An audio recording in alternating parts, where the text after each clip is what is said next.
Everyone has a story to tell. I don't want to hear yours next.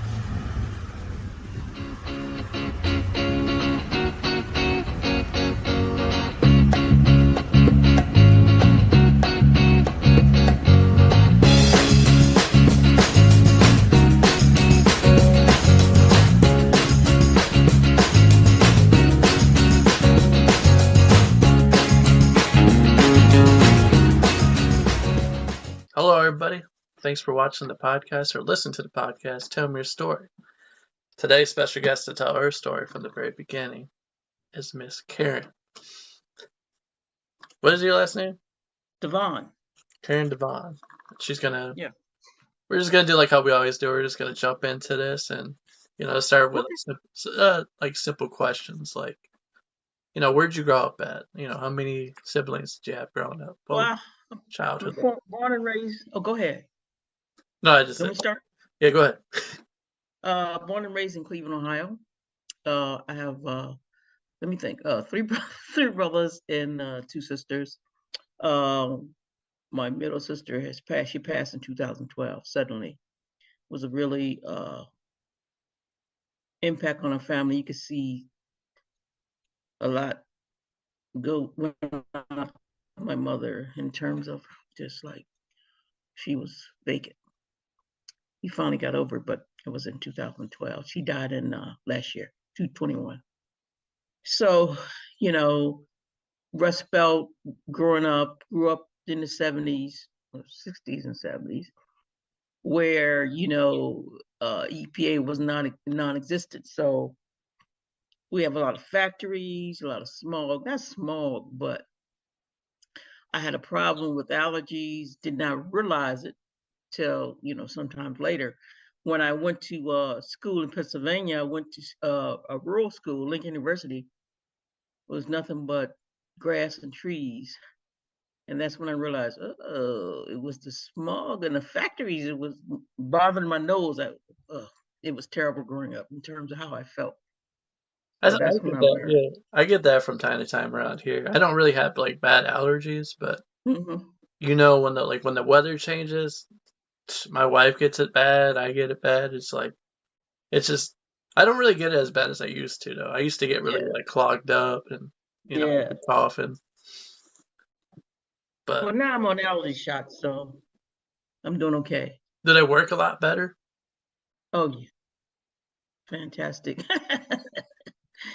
Because I got off of it because a lot of things happened this summer and my schedule got turned around. I got turned around. I missed my supposed to go once a month. So when I finally called in, I guess October. She said, you haven't been here since August 8th. I said, okay. So I started the process all over again. Yeah. So, growing up and then going into a rural area where there's plenty of clean air and trees, I noticed the difference.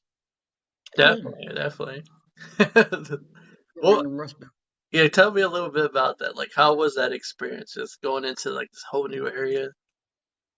Well, it was, of course, when you were freshman, I rode the bus from Cleveland to Washington, D.C., because my uncle was going to drive me from Washington up to Lincoln University. And the first time I saw row houses was I went into Baltimore. I said, what is this? I never saw houses connected together. Yeah. Because in Ohio, no, we don't have row houses. So it's the first time I saw that, I thought, wow, who are these poor people? Because all the houses were connected together. And then when I got off at the bus station in Washington, D.C., there were flying roaches. Man, I was like, wow, it was a totally different experience. And, going to, then he drove me up, my uncle drove me up to Lincoln University, which was really rural when I went there. Getting there, I had my 3 suitcases. That's all I had. I was a very poor family, and my mother told me, I can't afford to send you to college. We can't pay for it. I said, I know. So I just got scholarships and loans. And the thing is that my brother started us out thinking that that was a possibility, that we could go from high school to college and have a different kind of life. So there was a program that's still in existence called Cleveland Scholarship Program. So I got, scholarships from them, scholarships from my school at Lincoln, and that's, how I paid for it. It was a lot of money. Well, it was $3,500 at the time, which is not a lot today, but at then it's a lot of money. So I went there. I became it used to be all boys, and then it integrated with girls. And so I went there, got into politics, was the president of student government, the first female that was a president of student government. And we rallied and we did a lot of things. Hold on, And wait. You said you were the first? yeah, first, yeah. Let's take a moment, everybody that's listening, watching. Give her a clap, man. That's awesome, man. Yeah, it was I first. mean, how did that feel, though, at least? At the time when I was making history, I didn't know I was making history. You were like, I ran because I was the best candidate. I didn't have any opposition. No one ran against me. So first I was the vice president, then became the president. So, what I did was that, the first thing we did was that president of the university was Lincoln, or was, can't remember his name, but everyone has convocation, to begin opening the school year. And a lot of things had not been done from the semester before. So we decided that, we wrote a manifesto, president said, "Oh, Karen, I love this. I love this." Where I was on a stage and I gave a speech. And then something came over me. I said, "Okay," I just raised my hand and said, "Let's go." So all the students leave out the chapel. Nobody in the chapel. So we didn't have a convocation that year. Man, he was pissed. So, we decided, and the students wanted to know, were we going to strike? And I thought about it and thought that, that wasn't the way to go, because some people, because of striking, people are not going to graduate, and, back and forth. But that we were working for them to try to, make changes. So that's what I did, and wrote the pledge, which is now the pledge that students say when they join orientation, pledge to Lincoln and things like that. Then really? we had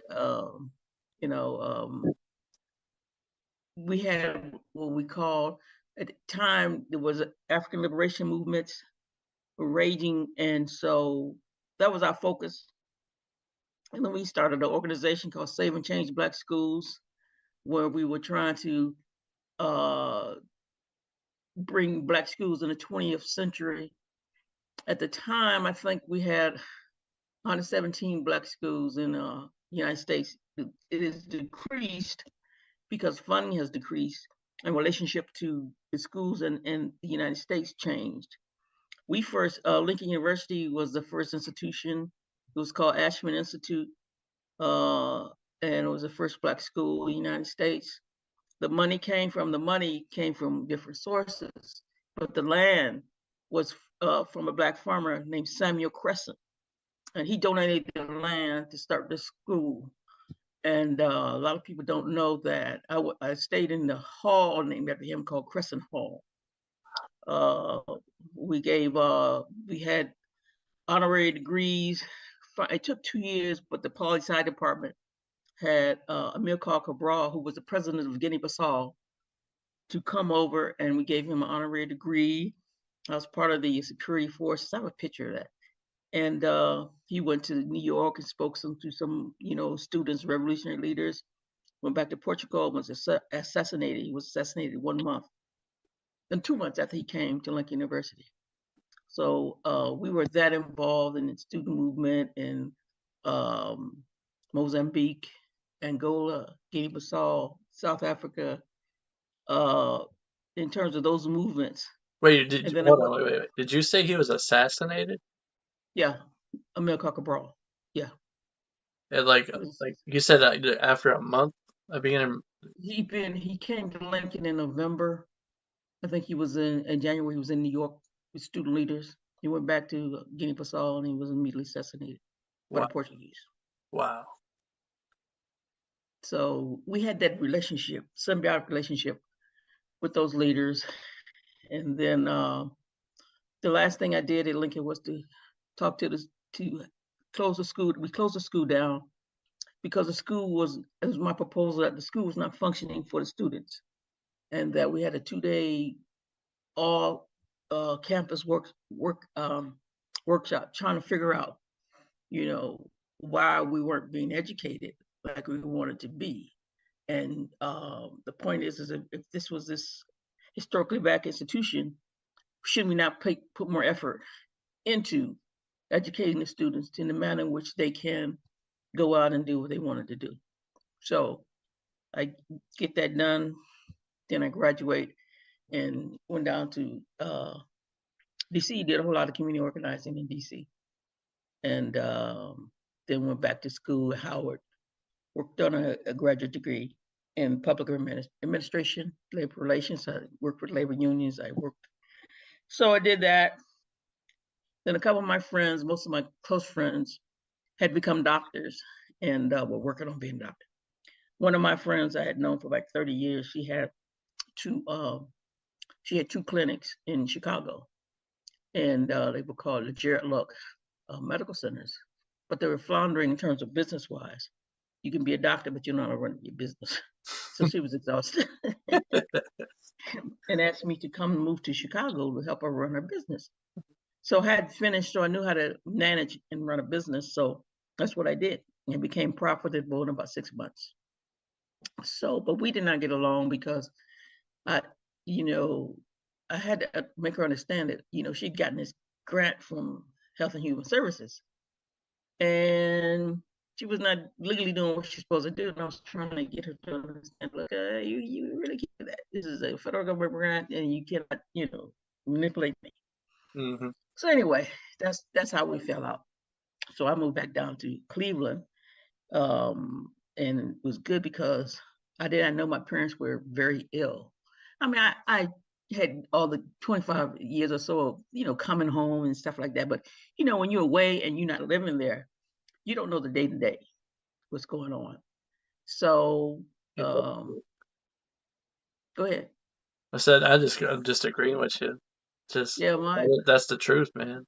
yeah. We get so caught up in our own lives that we don't really because you used to live with your parents, so you know all the information. But after getting involved into your own life and doing your own thing, you start losing track of that, and then you get the somewhat, you hear about what's going on, but you don't know what actually is going on. That's all I'm You're saying. right. I'm just agreeing with you there. So, and my youngest brother, he wasn't born until I was 17 years old. And I remember he was born, and then I got a scholarship to go and going into my senior year in high school. I got the scholarship to live in Belgium. Funny story, it wasn't funny, but I had been studying French since the fourth grade, and I learned a lot about in terms of the language. And we began at a point where you finish the language and literature, you begin to study literature. So we had a French teacher that had gotten directly from the Sorbonne in France, and she began to teach us about literature, African writers and poets, and that's when I learned that there was a play called A Season in the Congo, but I read it in French. And in the 7th grade, not till I got in college did I read it in English, and I understood much better what was going on. It was about the Milka Cabral and what was going on in the Congo, and the role that the United States played in murdering Patrice Lumumba. And I didn't really understand it then. I really understood it with the UN and Dag Hammarskjöld, who's the role the U.S. did play in the murder of Patrice Lumumba, and in the Congo, because the Congo was complete with jewels and minerals and people and the murdering. And it only came clear to me when I went to Lincoln and read it in I took a course, Antillean Poetry and Drama, and I read it then, and I read other things. But anyway, Lincoln was opened my eyes to a number of things. People that we had great teachers, excellent library. So that's why I learned a lot. I learned, in terms of took a course in diplomatic history, learned the role that the U.S. played in Pearl Harbor. A lot of historians don't want to talk about it, but oh yeah, my degrees in history. But the U.S. had known about the code that they were going to bomb Pearl Harbor. They knew it. I think it was November 21st. They broke the code. But Roosevelt, knowing the World War II, Roosevelt needed to get into World War II. I don't know if people know that there were 4 things that, acts that Roosevelt did. The United States was in an isolationist period. They'd come out of World War One. World War One on the psyche of American people was like, we're not doing this no more. Okay, so, U.S. had done that. They knew that Pearl Harbor was going to happen. So on December 7th, when it happened, they were not prepared, but Roosevelt knew that he had to have a tragic event in order the United States would not enter the war. And that's how he got into World War II.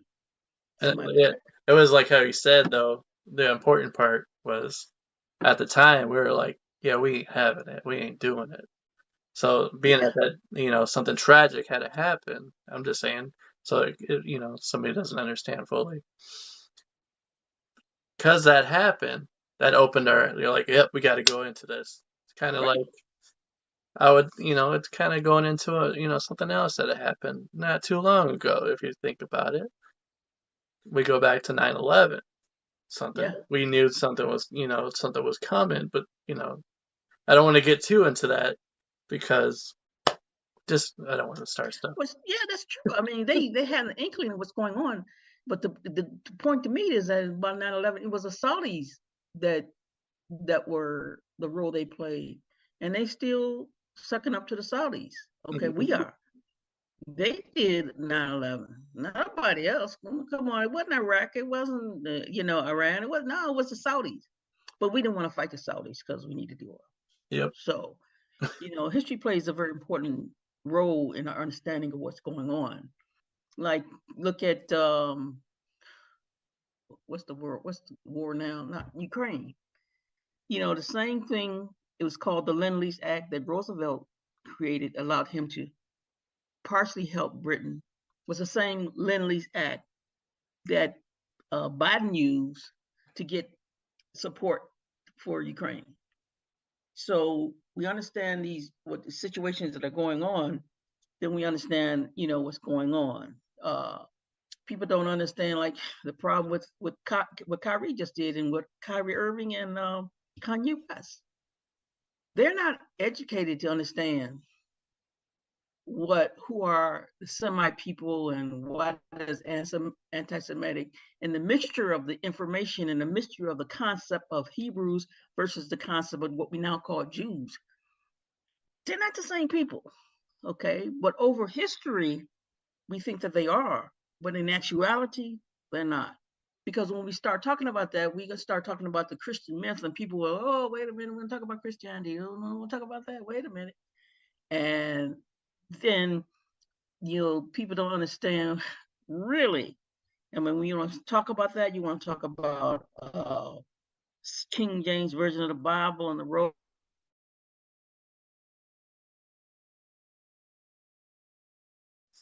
See, we start talking about the truth, and that's when they cut us off. That's how it always goes, man. They cut us off.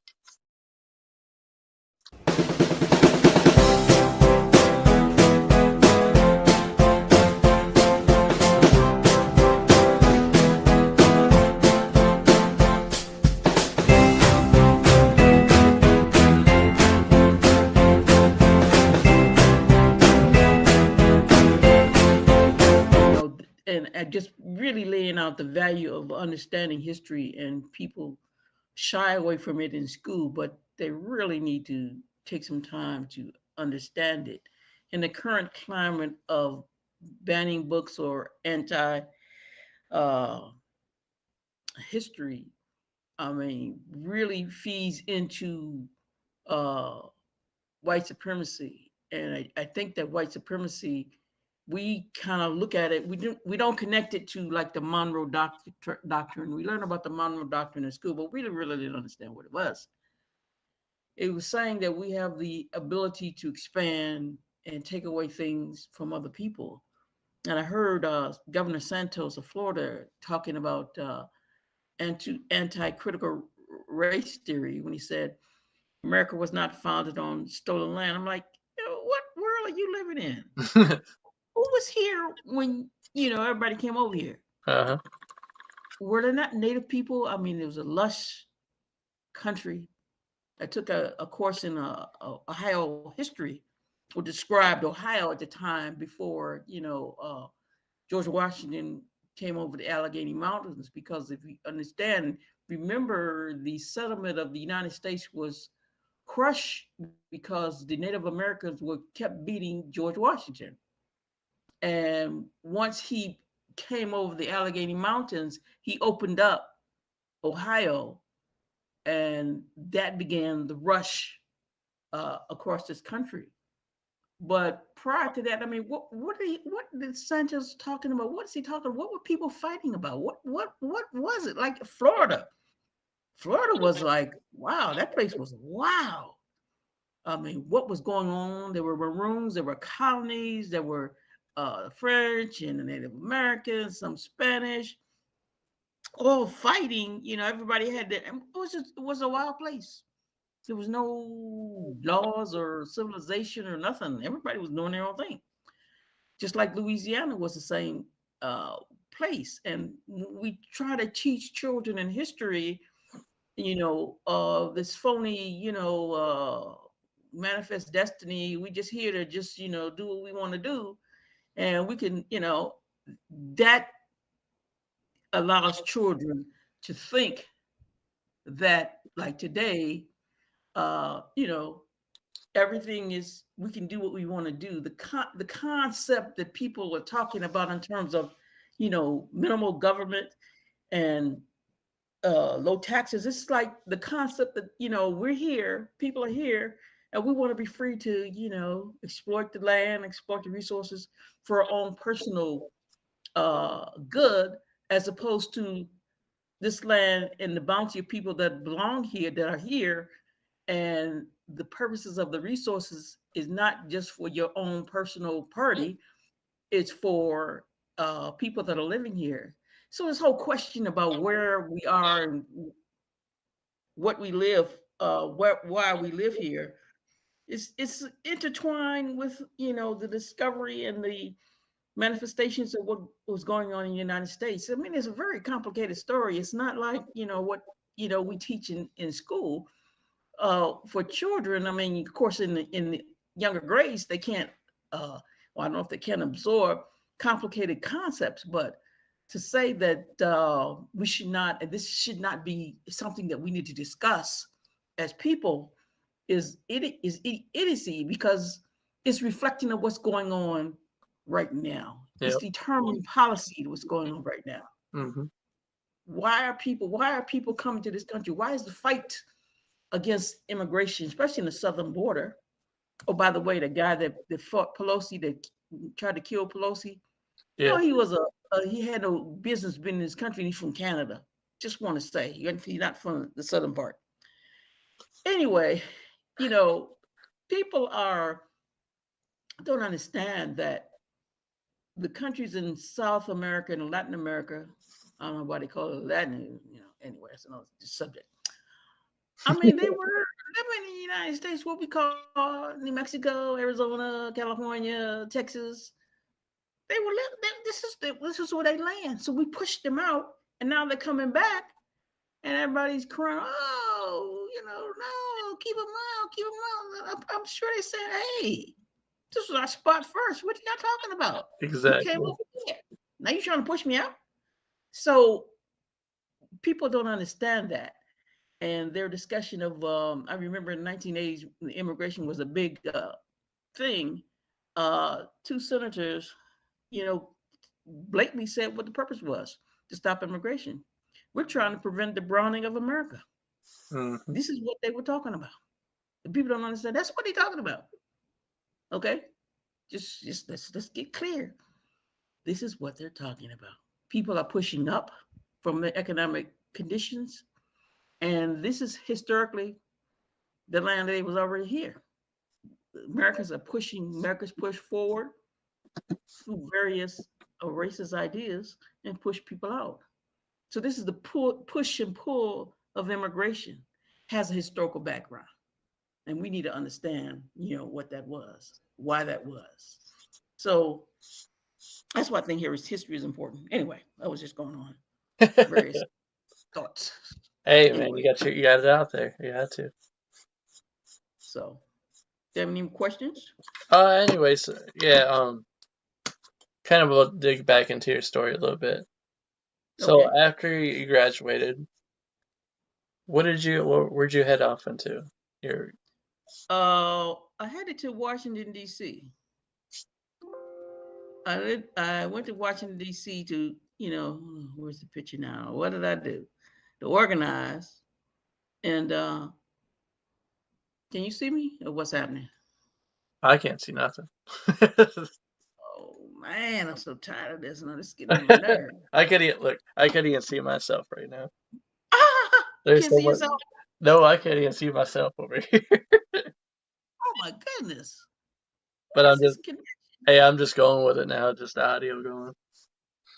So anyway, um, then I went and I did a lot of organizing. A lot was with African liberation. Then there was issues in Washington D.C., especially around the African Senate movement in education.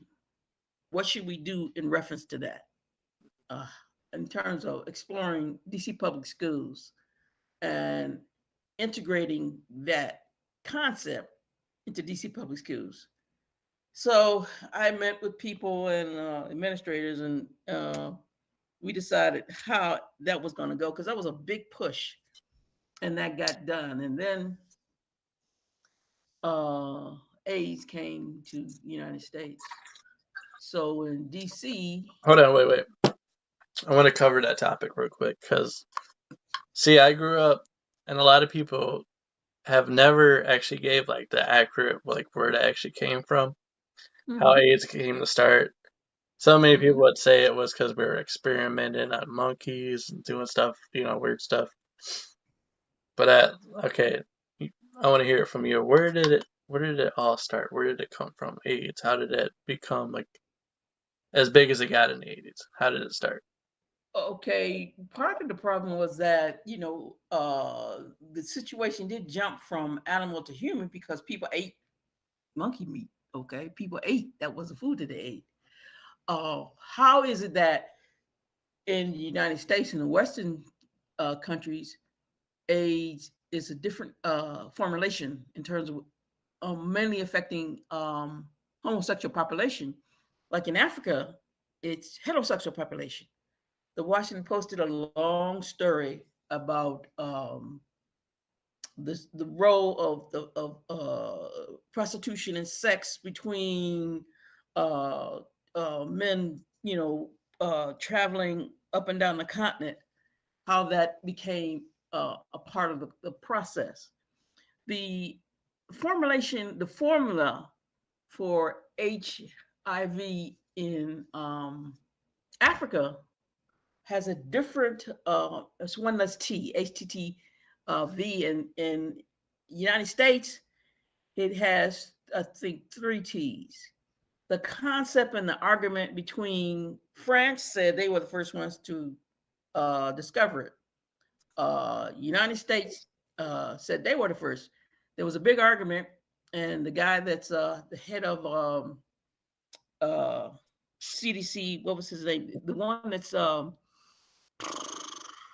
the big, the guy that was head of did the AIDS, I mean, excuse me, the COVID um, discussion in the United States. The guy that, what was his name again? Uh, he just retired. Oh, Uh, he was going through it about uh, Doctor. What's his name? I can't remember his name. Anyway, he was involved in a big lawsuit with France. France said that he stole the HIV formulation, their research, and said he discovered the cure for it. Discovered AIDS. He said, no, I didn't. Anyway, they went to court. He lost. It was determined that France discovered the formulation for HIV, not the United States.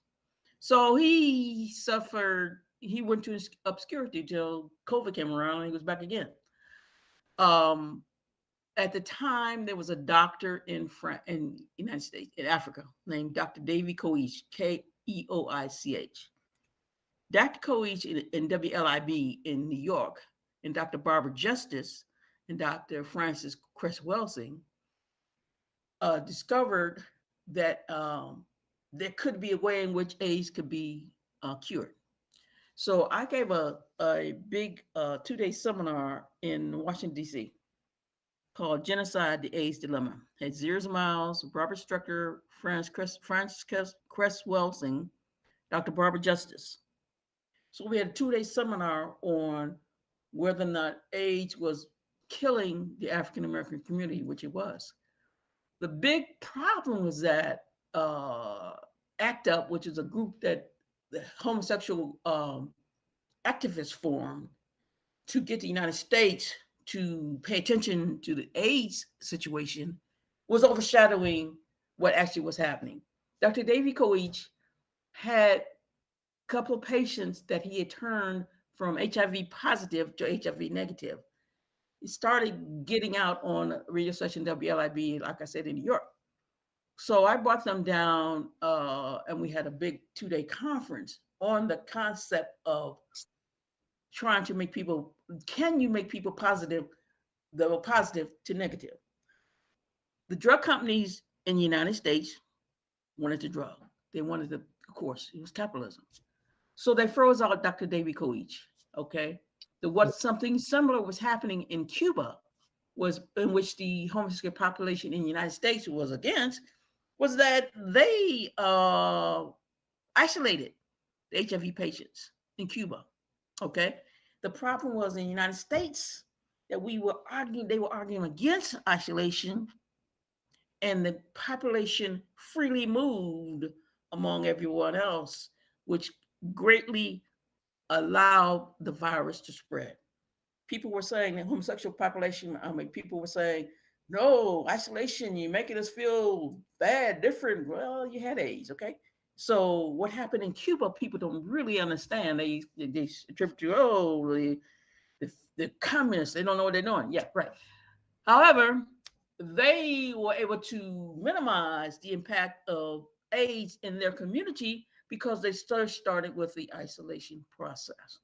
On the African continent, we had ability to change from positive to negative with Dr. David Koich, but he was inundated and with his work, he was not the drug companies, pharmaceutical companies, and the guy that heads had the I can't remember the headed COVID-19 for us, were battling him for the drugs. So Dr. David Koich was trying to cure people, and they was just trying to, United States pharmaceutical companies trying to make drugs so that they could treat people. So they would make more money treating people as opposed to people being cured. So Koich was drowned out and not able to get his support. Pharmaceutical companies in the United States, and I gotta remember this doctor. I'll remember at 12 o'clock at night. His name, the guy that headed COVID for the United States, it was the White House. I can't remember. He's just decided to retire. I cannot remember his name. Anyway, he and the pharmaceutical companies battled David Koich because they wanted to be prominent in terms of making treatment as opposed to curing. You don't make money curing people. You make money treating people. And so that's what happened with the AIDS in the United States. Did AIDS come? It is transmitted via in the United States. The mystery people don't talk about with sex, but in Africa, the chemical formulation of the compound is totally different. So that's the difference here. So when it like came into America, would you say it had like the same kind of effect? Were people reacting the same way like with COVID, or was it a completely different situation? I think it was a completely different situation because the United States and the people were not on board because it was primarily affecting homosexual population. That's why the homosexual population organize and form what is called ACT UP, where they would go into government buildings and with government officials and act up like they would go in and like a meeting and just everybody lay down on the ground. Like, we're not getting up to y'all give us some money. Yeah. So ACT UP was instrumental in making the government pay attention and give money to helping AIDS patients. The movie play Rent. I love that. I love that play. I love the Yeah. music. Very good movie. Man, it Very really good story shows. from the guy that wrote it. Hmm? Very good story Yeah, from the guy that wrote it. yeah, he died. He had warfarin syndrome. He had a medical condition, and he died right before it was became on Broadway. Anyway, uh, he really showed the impact of AIDS on the population. I mean, I love that. I love the music, because it brought back so many memories of being in the fight, to in DC to deal with AIDS. I mean, Mm-hmm. I put on my first it was 1981, the first seminar. I tried to get the Muslim community to help me, help me, support me. They did not. They would not. I mean, the head imam, we met at a grocery store in Tacoma Park. He's shopping, and I'm trying to convince him that you need to come and help me with this program. He was like, "No, it's about the homosexuals." Then YouTube later, they were like, "Hey, we're the ones that organize." And then, no, brother, you did not. I was there, and I asked you to help me, and you did not. Yeah. So I mean, they then tried to take over in Washington D.C. Washington D.C. We were the first ones up. No, you weren't. I mean, I was there. You weren't. I was Okay. there, but you wasn't. I Yeah, tried he to get wasn't. you there, but you wasn't having it. Yeah, I mean, they won't say that to my face. I'll say it to their face. No, I remember being in the drugstore, Tacoma. I mean, the food store in Tacoma Park, and I was asking you, "Could you help me, brother?" And you said, "No, you cannot," because you was there. It was they want to be associated, the fact that it had a homosexual component. People in the United States, but people in Africa were not homosexuals, and we needed to deal with the fact that AIDS was here, and there were people that had the ability to have people that were positive become negative. See, that was the narrative in the United States, is that once you got it, you get negative, you can never be positive. And that's BS. Okay. And you can also look at what went on in Cuba. But people don't want to talk about that. They want to say, "Ooh, the former, we have to treat this." No, you could cure it if you had paid attention in the beginning to the work of Dr. David Koich, but they could not, because they couldn't make no money. This was the deal. It was about money. Yep, Okay. exactly. And that's why people are dying. But, Because I mean, it's still, that truth is going on to this day. Is we have the cure, we have it ready to take care of, but they want us to pay for it. they want you to pay for it. They want you to pay for it. That's the whole point. It's That's very the truth. expensive. These drugs are very, very expensive. And they couldn't make any money with what Dr. Koich was doing. They only can make money from a pharmaceutical company. And that's what happened with the AIDS epidemic. I was right there on the forefront, so I do know what happened. So yeah, I know. yeah, like you said, you're in DC, you're seeing it all unfold, you're watching it all Yeah, happen. I knew what happened. But I'm just thinking, like, how incredible your story is, though. To start, you went from Cleveland, then Chicago, and then you end up in DC. I went to DC first and then Chicago.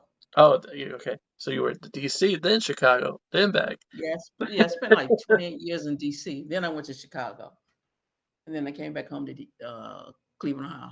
Yeah. What brought you back So to Cleveland? what? How long? What?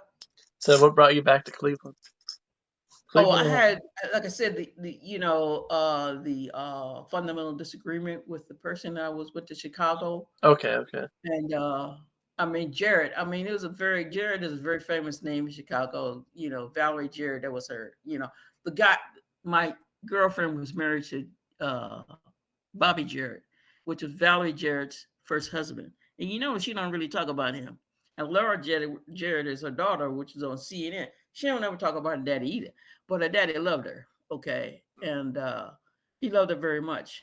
But it was not a good relationship. because of Jared's. I mean, Vernon Jared is very, important. He is the one that created the academic program for the NAACP scholar program. I mean, they were very important. And Valerie Jared thought that Bobby Jared was going to be like, famous doctor and, moving in certain circles. He wanted to be a doctor, more a community doctor. Those two weren't meeting. So, I mean, she broke up the relationship in terms of Valerie Jared and took the daughter. And he didn't see the daughter for a long. That's Laura Jared. That's on CNN. He didn't see the daughter for a long time, and then he got an incurable disease and he died. And so much for Valerie Jared. I read an article she did at New York Magazine. She barely mentioned Bobby. I said, "Look at you, girl. What are you doing?" And anyway, he's like, I do not want to include him. Yeah, so people do what they want to do. But I was there, so she can't tell me something that didn't happen. Anyway.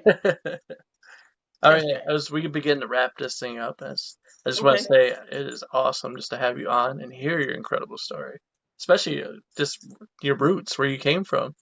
Yeah. And how much. I'm doing our family story now in terms of our roots.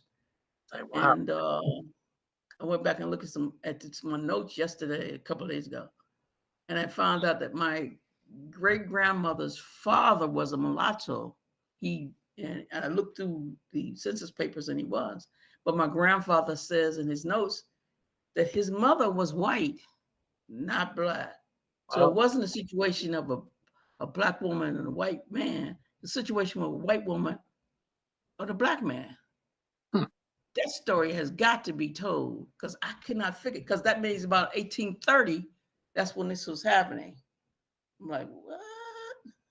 And you said you're working on writing this book? Yeah, I'm working on so many things.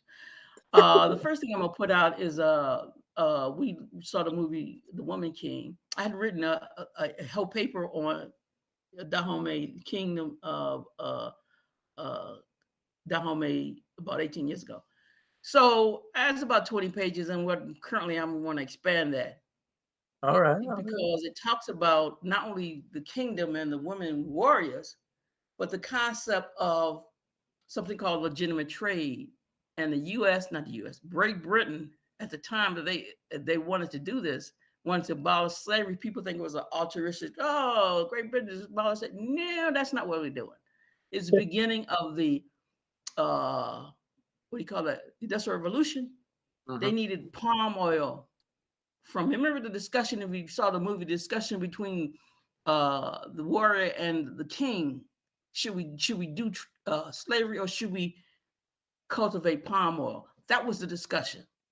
That was a legitimate discussion. That was real, because of a discussion between Great Britain trying to make people produce oil to fund their industrial revolution, which was the beginnings of capitalist system, as opposed to being slavery. So it's a very complicated story. So anyway, that's what I'm working on right now. The other things I want to work on too, but that's the priority right now. When should we expect to see this out and be published?